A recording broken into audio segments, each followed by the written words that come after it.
주택 투자할 때, 주택 리츠 투자할 때 네네. 좀 이렇게 참고하거나 이제 고려해야 될 사항이 있을까요? 네, 제가 이제 저희 팀에서도 이 주거 리츠를 투자할 때 아무래도 가장 많이 보는 건 이거는 사실 가장 좀 기본적인 접근인데 이 리츠도 어떻게 보면 부동산이기 때문에 이 부동산 가격 그리고 이 부동산에서부터 창출되는 이 수익성, 이 임대료가 어떻게 움직이는지 크게 이 두 가지를 좀 많이 보는 특징이 있습니다. 네네. 그렇기 때문에 최근에 이 주거 레지덴셜 섹터의 부동산 가격이 어떻게 되는지 좀 주의 깊게 보고 있고요. 뿐만 아니라 임대료 동향이 어떻게 되고 있는지 많이 보고 있습니다. 이 최근에 또 특징이라고 한다면 가장 높은 부동산 가격 상승을 보여주고 있는 섹터 중에 하나가 이 주거 섹터입니다. 네네. 이번 2월에도 전년 대비 20%에 가까운 이 집값 상승을 보였기 때문에 이게 어떻게 보면 리츠 주가를 지지하는 요인이 되고 있다라고 보시면 될 것 같고요. 이게 보니까 작년부터 거의 이제 매달 네, 맞습니다. 그 예. 가격 상승률이 그 전년 대비 네, 맞습니다. 상승하는 그런 기조를 보이고 있죠, 지금. 네, 맞습니다. 그래서 뭐 전망하기로는 그래도 이제 이런 상승률상 올해 하반기 되면 이 상승폭이 좀 둔화될 걸로는 보이지만 그 둔화폭이 확 줄어들지는 않고요. 서서히 아마 줄어들 거다라고 보기 때문에 이런 좀 좋은 이 두 자릿수 수익률은 당분간은 좀 이어질 거다라고 보고 있고요. 그 또 근간에는 지금 임대료 상승률 또한 10에서 15% 정도 높은 수준의 임대료 상승이 계속되고 있기 때문에 이 수익성 측면에서도 굉장히 좋은 그런 섹터 중에 하나입니다. 그래서 저희는 주요 데이터로 이 두 개를 많이 보고 있고요. 또 하나 많이 보고 있는 또 주요 지표 중에 하나는 아무래도 공급이 많아지면 네. 임대료 상승폭이 둔화되고 있기 때문에 신규 공급을 또 엿볼 수 있는 데이터 중에 하나가 미국 주택 허가량과 또 착공량 네네네. 데이터입니다. 이거는 월별로 정부에서 발표하고 있고요. 그렇기 때문에 이거를 통해서 이제 보통 허가 받아서 착공되기까지 한 1년 반 정도 보기 때문에 이 향후 1년 반에서 2년 사이의 공급량이 어느 정도 되겠다라는 거를 가늠할 수 있는 지표이기 때문에 투자할 때 좀 유심히 볼 필요가 있을 것 같습니다.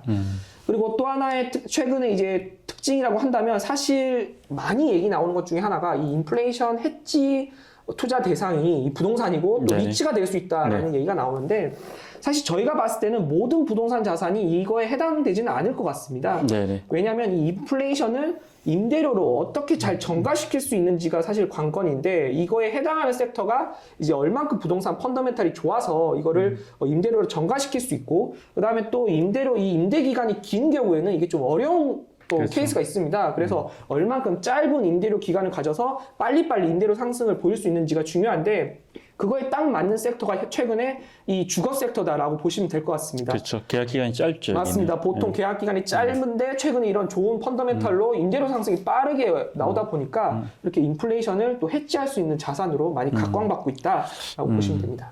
이 인플레이션이라는 게 사실 보면 또 이제 지금 지정학적 이유도 있고 네. 이제 물가가 되게 많이 오르고 있잖아요. 맞습니다. 그럼 또 신규 공급에 영향을 줄 수밖에 없는 게 네. 공사비 부담 때문에 계속 착공이 지연되고 그런 기존 자산의 어떤 가치는 더 높아질 수밖에 없는 거잖아요. 맞습니다. 네, 최근에 확실히 그런 뉴스가 많이 나오고 네. 있고요. 최근에 신규 프로젝트 지연 소식 그 이유가 원자재 가격 상승과 또한 이제 노동력 부족, 건설 노동력 부족 때문에 네. 뭐 기존 프로젝트가 뭐 6개월 가량 지연된다라는 뉴스가 많아서 이거는 이제 기존 리츠들에게는 기존의 부동산을 보유하고 있는 리츠들 입장에서는 분명히 좀 좋은 뉴스 중에 하나입니다. 그리고 사실 임대주택은 기본적으로 이제 변동성이 크지 않다는 거, 이제 공실률이 항상 낮은 상태고, 네. 이게 오피스를 우리가 비유를 하면 뭐 싱글 테넌트도 있고 이제 멀티 테넌트도 있는데 어쨌든 많지가 않잖아요. 네. 한 테넌트가 나왔을 때 그게 엄청나게 큰 폭의 어떤 진폭이 생기는데 이 임대주택은 사실은 거의 그렇죠. 이제 한 몇백 가구 중에 이제 하나 네. 이런 식이기 때문에 공실률이 급격하게 변동될 가능성이 없고요. 네. 또 보니까 저도 이제 아까 인플레이션 얘기하셨는데 미국의 이제 CPI 구성 요소를 보면 맞습니다. 주거비가 되게 큰 비중을 네, 차지하고 거의 3분의 1이 맞습니다. 임대료입니다. 이건 또 안 낼 수는 주거는 이제 포기하기 힘든 부분이니까 생활에서 네. 상당히 이제 어떤 안정성 있는 그런 주식이라 그러니까 리츠라고 보면 될 것 같아요. 네, 맞습니다. 네.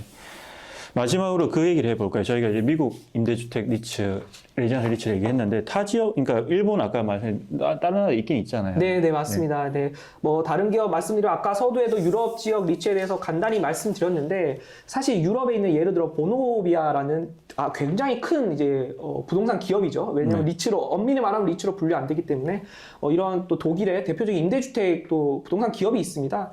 이들의 전략이라고 한다면 이제 워낙 또 재건축이나 개발 관련 규제가 엄격하다 보니까 기존의 주택을 매입한 다음에 그걸 리모델링해서 네. 더 좋은 이 환경으로 만들어서 임대료를 또 상승시키고 또 임대료 상승은 결국은 또 부동산 가치 상승으로 연결되기 때문에 큰 폭의 부동산 가치 상승을 좀 누리는 식으로 비즈니스를 하고 있는데 네네. 그 이유는 또 유럽은 또 주요 도시에서 임대료 상승 규제가 또 많이 있습니다. 네네. 하지만 예외로 두는 게 이런 리모델링을 통한 또 임대료 상승은 예외로 두는 경우가 많기 때문에 이런 식으로 이제 빠르게 확장을 하고 있다라고 보시면 될 것 같고요. 사실 이 기업은 좀 번외적인 얘기지만 제가 독일 분데스리가 축구를 보는데 네. 이제 보훔이라는 프로리그 팀에서 네네. 이 스폰서 로고로 보노비아를 들고 나오더라고요. 네. 그만큼 차범근이 뛰었던 맞습니다. 굉장히 네. 주요 리그에서도 스폰서를 할 만큼 굉장히 큰 기업이고 네. 이러한 사업을 유럽에서 잘 하고 있다. 하지만 이제 좀 유념해야 될 점은 하지만 리츠로는 좀 분류가 되지 않고 그냥 부동산 기업으로 분류되고 있으면서도 잘 하고 있다라고 보시면 될 것 같고 이제 나머지 이제 또 국가 중의 특징은 앞서 말씀드린 것처럼 일본은 있기는 있지만 그 리츠 시장 내에 차지하는 규모가 그렇게 크지는 않습니다. 그래서 유의미한 정도의 레지덴셜 시장은 아닌 것 같고요. 싱가포르 같은 경우에는 이렇게 임대주택 개념이 있긴 하지만 이건 이제 레지던스 보통 그렇죠. 이제 뭐 네네. 해외에 이제 근무하는 해외에서 온 이제 근무자들이 이제 단기적으로 살거나 여행객이 단기적으로 머무는 형태의 이런 주거 공간만 하고 있기 때문에 이렇게 미국처럼 아니면 유럽처럼 이렇게 좀 규모 있게 임대주택 시장이 성장한 나라는 없다라고 보여지고요. 사실 우리나라만 보더라도 사실 네. 예, 이런 형태의 민간 임대가 좀 잘 없다라고 보여지고 그건 아무래도 우리나라는 또 전세라는 네네. 또 새로운 제도가 다른 국가 다른 제도가 있기 때문에 이런 또 국가마다 특징이 있기 때문에 이걸 좀 유념해서 또 살펴보시면 레지덴셜 이 각 나라마다의 주거 섹터가 어떤 또 리츠의 또 형태를 띌 수 있을지 좀 엿볼 수 있을 것 같습니다. 한국은 좀 이제 살펴볼 필요가 있는 것 같아요. 왜냐하면 이게 지난 몇 년간은 이제 네. 정책적으로 임대주택이 크기 힘든 맞습니다. 시장 상황이었는데 또 이번에 정권이 바뀌었기 때문에 네, 또 맞습니다. 최근에 나오는 얘기들을 보면 약간 기조가 다른 목소리 들리거든요. 그래서 맞습니다. 이제 앞으로 또 임대주택 위치가 어떻게 될지는 좀 지켜보는 게 좋을 것 같습니다. 네, 사실 뭐 마지막으로 이제 한국 리츠 관련해서도 간단히 말씀드리면 그래도 또 이 데이터를 보면 공모, 상호 리츠 통틀어 봤을 때 네. 가장 큰 비중을 차지하고 있는 게 또 임대주택 리츠입니다. 그 LH 때문에 맞습니다. 가장 큰 이유가 이 정부에서 네, 네. 공공임대 네, 사업을 네. 하기 위해서 활용했던 게 리츠였기 때문에 이 리츠가 은근히 좀 큰 비중을 차지하고 있는데 하지만 좀 제약사항이 많습니다. 왜냐하면 정부 주도를 하다 보니까 임대료 상승이나 그렇죠. 사업적 측면에서 규제가 많고요. 그리고 이 민간 사업자가 투입돼서 얻을 수 있는 이익은 나중에 이 임대 기간이 끝나고 나서의 이 캐피탈 게인을 또 목적으로 임대를 하고 있기 때문에 엄밀히 말하면 이 임대 사업을 통한 수익성을 추구하는 건 아니라서 아직은 부족한 면은 많습니다. 하지만 뭐 충분히 뭐 예를 들어 앞서 설명드린 것처럼 기존에는 개인들끼리 거래하던 미국 단독주택 임대 시장도 최근에는 기관들이 뛰어들면서 급격하게 성장하고 있는 것처럼 한국 시장도 또 어떻게 될지 모르기 때문에 또 큰 자본이 들어오거나 시장 발전에 따라서 다른 모습을 보일 수 있을 거라고 생각해서 저는 이 한국에서도 레지덴셜 섹터가 충분히 미래에는 또 하나의 주요 섹터로 자리 잡을 수 있지 않을까 이렇게 또 개인적인 예상을 하고 있습니다. 네, 그리고 사실 이제 LH가 리츠로 임대주택 하는 것도 부채 이슈도 있고 사실 네. 기본적으로 이제 공공에서도 정부에서도 계속 그거를 이제 공공의 자금으로 하는 거에 부담을 느끼고 있고 네, 맞습니다. 민간과 이제 같이 협업할 수 있는 방법을 계속 고민하고 있기 때문에 고민하고 검토하고 있기 때문에 앞으로 그 시장은 좀 유심히 볼 필요는 있는 것 네, 같습니다. 맞습니다. 네. 사실 레지던셜 리츠는 보면 되게 이제 우리의 생활과 밀접하기도 하고 되게 또 재미있어요. 살펴보면 각 나라의 특징도 알 수 있고 오늘도 되게 재밌게 들었고 사실 뭐 앞으로도 할 얘기 있을 것 같아요. 네, 맞습니다. 네, 보면서 계속해서 뭐 팔로잉 하면서 또 이제 질문이 있을 수 있으니까 네. 아마 그 제일 많이 공부하신 것 같은데 네.